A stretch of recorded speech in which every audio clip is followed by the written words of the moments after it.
Who started Black History Month in 1926? Is it A. Malcolm X, B. John Mercer Langston, C. Martin Luther King Jr., or D. Carter G. Woodson? The correct answer is D. Carter G. Woodson.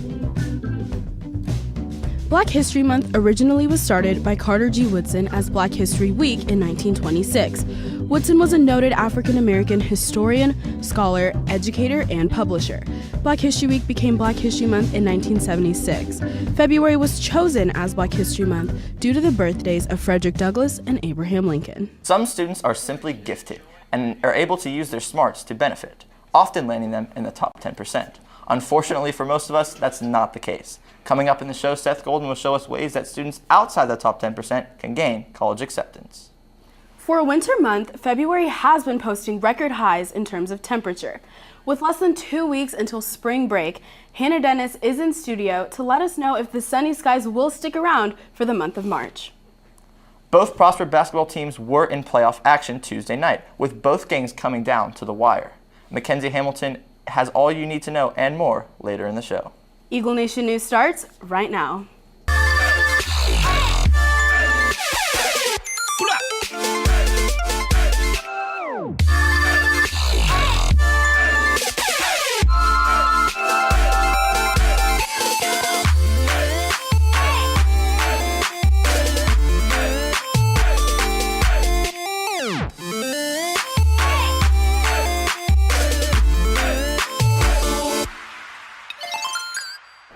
Good morning, Prosper High School. Today is Thursday, February 23rd. I'm Brandon Bonaparte. And I'm Sola Cantai. Here are today's top stories.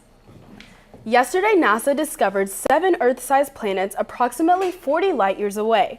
The planets are orbiting a dwarf star, and NASA has released a report believing that these planets may be life-sustaining. The Prosper High School Student Council is selling Relay for Life t-shirts as well as luminaries that will be lit during the event. The luminaries are purchased to honor cancer patients, as well as to raise money towards the event. This Saturday, February the 25th, will be the 3rd annual Sadie Hawkins Dance at the Wilson Barn. This year's theme is Country Western. Tickets may be purchased for a bundle deal 2 for $20 at lunches or $15 at the door. For some students, the rigor of school alone is all they can handle. But for Prosper High School sophomore Reagan Vasquez, school has to be balanced with another big part of her life. Georgia Lamb reports on Reagan's commitment to dance and how the activity affects her life as a whole. Reagan Vasquez, a sophomore at Prosper High School, spends the majority of her day in class, putting time and effort into work and studies. But after the bell rings, it's off to the studio where she puts her heart into the sport she loves.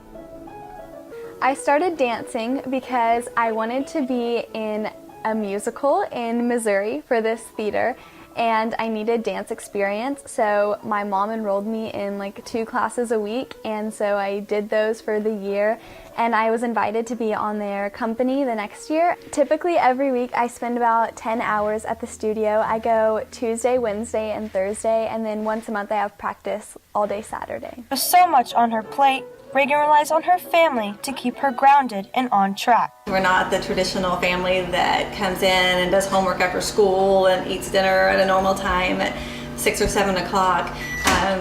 We come home from school, she quickly changes, drive her to dance where she is there most evenings until 9.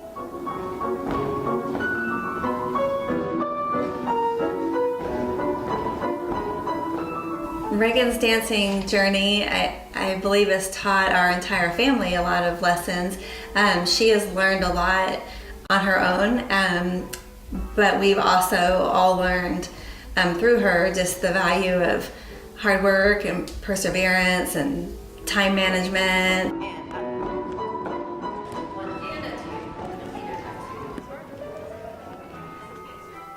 My best memories are when I've been dancing, and it's just like the best feeling being on stage and like performing in front of people and putting in work in class and really like seeing it pay off. And so I continue dancing because I don't ever want to stop, and I want to have a career where I can do it and just always have that great feeling. For Eagle Nation News, I'm Georgia Lamb. Very nice, ladies. After this commercial break, Seth Golden has more tips and tricks on how to get into college without being in the top 10%. Luminaries for Relay for Life are on sale in all lunches with a $10 minimum donation fee. All students interested in trying out for the 2017-2018 Prosper High School cheer team as a cheerleader or mascot need to apply by March 14th at 4 p.m. If you have any questions, please contact Coach Brantley. Current sophomores and juniors interested in becoming a mentor for the next school year should pick up an application in the AP office. Applications are due no later than Friday, March 3rd in the AP office. Many factors go into college acceptance, including GPA, class rank, and ACT/SAT scores. While colleges such as the University of Texas at Austin automatically accept the top 6% of students, many students out of that realm still make their way into prestigious colleges and universities. As Seth Golden reports, extracurricular activities and clubs may be what helps students stand out.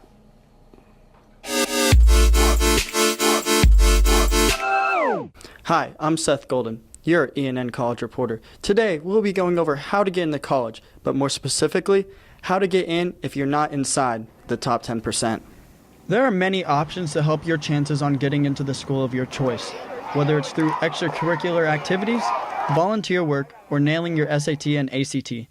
Now, we've already gone over SAT and ACT, so today we will go over volunteer work and extracurricular activities.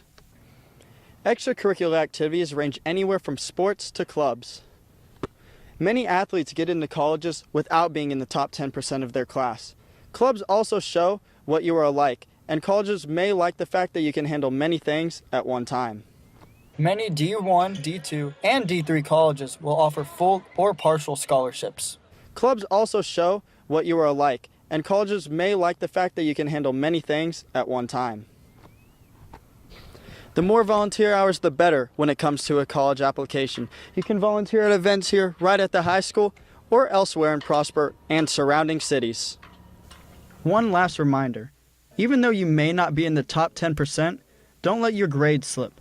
Continue to try and get the highest grades you can. Colleges will still look at your grades even if you are not in the top 10% of your graduating class. If you are outside the top 10%, you can still get into many of the colleges that you want to. Volunteer hours and extracurricular activities will both help you be accepted. And for Eagle Nation News, I'm Seth Golden. Now let's kick it to Reagan Ranzer with your daily social media update. Good morning, Prosper High School. I'm Reagan Ranzer, back with your daily dose of social media. And sadly, I did have to bring back my stepstool. Anyway, last week I asked you to hashtag your ENN Sadie's proposal to ENN Sadie's. Our first picture is from @Mo M. Ordonez, who has seemed to ask one of our own, Ryan Shirley. Next, we have a picture of @KinsFloyd3 doing an American theme for her Sadie's proposal. Thank you who all submitted and followed @Eagle Nation News. Tuesday night, the MLB announced a new rule that was trending all over social media. According to ESPN, instead of waiting for the pitcher to throw 4 obvious balls, the dugout will just have a signal for an automatic intentional walk. It's a part of an improved gameplay for Major League Baseball in order to quicken the games. The proposal of the idea is still in discussion but will take place this season if approved. Lastly, a little fun fact I wanted to add, singer Rihanna has made it to the top 10 Billboard chart, and the singer has joined Madonna and the Beatles in a group of artists who have had at least 30 hits on the top 10 Billboard Chart 100. She's also broken a tie with legendary king of pop Michael Jackson, who's tallied 29. It's crazy how young artists can be so successful these days. Finally, make sure you're following @Eagle Nation News and turn on the post notifications for prizes, giveaways, and more. Well, that's a wrap with today's social media update. I'm Reagan Ranzer. After this commercial break, Hannah Dennis has your 3-day weather forecast. Ladies, Sadie's is right around the corner. It's time. Get out there and find someone. Maybe the one. The one that will finish your sandwiches. The one that will make love feel like an open door. The one that will change your life forever. So don't listen to the Beatles when they said, "Money can't buy me love," 'cause it can. $20 for a couple at the annual Sadie Hawkins dance this Saturday.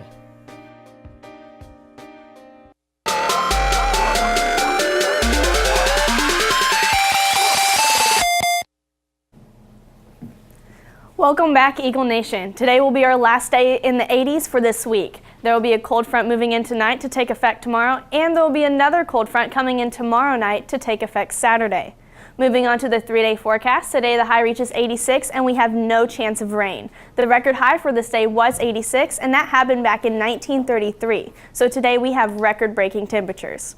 The winds are pretty strong with them reaching 15 to 25 miles per hour. It'll be a mostly sunny day, but the wind may make it feel slightly cooler than the said temperature. Overnight, a cold front will move in and take effect tomorrow. Tomorrow the high reaches 73 and there is no chance of rain again. The cold front has fully moved in, but it may not feel like it since we're still in the 70s. The winds have died down just slightly with them reaching 10 to 20 miles per hour. We will have another cold front move in overnight tomorrow and take effect Saturday. Saturday the high reaches 58 and once again there is no chance of rain. The winds are almost the same with them reaching 10 to 15 miles per hour. The second cold front of the week has moved in and fully took effect by Saturday morning. There will be little to no clouds in the sky, but it will be a very chilly afternoon. Looking towards the rest of the weekend and the first part of next week, it looks like we will see our next chance of rain on Monday and Tuesday. The temperatures look like they will dip down to the 60s and possibly rise back up into the 80s by the middle of next week. I'm Hannah Dennis and we are still in the winter season. After this commercial break, Mackenzie Hamilton will recap the playoff runs for basketball. Anthology project submissions are due to Miss Weber in the library by Friday, February 24th. Please see Miss Weber if you have any questions. PHS Orchestra presents Jazzed Up on Thursday, February 23rd at 7 p.m. featuring solo performances from the PHS Orchestra and a guest appearance by the local artist Andrea Williams. Admission is free. Pi Day pre-orders will be taken in all 4 lunches next Thursday and Friday for $1. Vote for your favorite teacher to get pied. So Brandon, the girls basketball team took on their 3rd round of playoffs against Frisco Liberty. And the boys basketball team was in action Tuesday night, and they lost on a very controversial call. Here to highlight those 2 games are Mackenzie Hamilton. Mackenzie? Thank you. As I said yesterday, both the men's and women's basketball teams traveled to the Curtis Colwell Center on Tuesday for back-to-back playoff games. The girls kicked the night off facing off against the Liberty Redhawks for their 3rd round of playoffs. Maddie Bunker has the highlights from the game. The Lady Eagle basketball team traveled to the Curtis Colwell Center Tuesday night to face off the Liberty Redhawks in the 3rd round of the playoffs. Trailing in the first half, the Lady Eagles didn't give up, coming back to tie the game 26-26 at the half. Looking to move on to the 4th round of playoffs, both teams came out fighting, with the score being 34-32 Liberty at the end of the 3rd quarter. In the 4th quarter, the game was neck and neck the whole time. The Eagles fell short by 3 points, with the final score being 46-49 Liberty. Jordan Oliver led the team with 16 points, Bailey Lightfoot with 10 points, including 3 threes, and Mackenzie Hewitt with 9 points. For Eagle Nation News, I'm Maddie Bunker. Looking to not have the same outcome as the ladies, the Eagle basketball team hit the court next to face off against the Liberty Redhawks for their 1st round of playoffs. Maddie Bunker once again has the highlights from the game. The Eagle basketball team also traveled to the Curtis Colwell Center Tuesday night to go against Frisco Liberty in the 1st round of playoffs. In the 1st quarter, both the Eagles and the Redhawks scored 14 points. In the 2nd quarter, the Redhawks outscored the Eagles only by 1 point, with the score being 25-24 Liberty at the half. The 3rd quarter was a close game as well, with both teams scoring 15 points. Both teams came out fighting, looking to move on to the 2nd round of playoffs. The Redhawks outscored the Eagles by 1 again, with the final score being 51-49 Liberty. Zach Reitzel led the team with 16 points, Josh Davis followed with 11, and Kyle Justin was close behind with 10. For Eagle Nation News, I'm Maddie Bunker. Both of these playoff games wrapped up the basketball season for Prosper. Lastly, the Prosper powerlifting team competed this past weekend. On the girls' side, Nicole Pring placed 4th and will be advancing to regionals. Jared Lara placed 4th. Isaac Doggett placed 4th, setting a new personal best in the deadlift with a 470-pound lift, and Ian Murphy placed 4th. Conclusively, Nick Ellis qualified for the Region 6 powerlifting meet that will be held Saturday, March 4th at Keller Central High School. That's all the time I have for you today. Reporting for Eagle Nation Sports, I'm Mackenzie Hamilton. Back to you guys at the desk. Thank you, Mackenzie. Now for 2 final announcements. NHS will have a mandatory meeting on Thursday, March 2nd at 7:50 a.m. or 3:50 p.m. in Mrs. Stevens' room 1168. Sadie's tickets are on sale in the cafeteria during all lunches. They are currently $15 for 1 ticket and $20 for 2. The price of the tickets will go up at the dance, so pre-order them this week. Brandon, speaking of Sadie's, never mind. That's all we have for you today. For Eagle Nation News, I'm Sola Kantai. And I'm Brandon Bonaparte. Live long and prosper.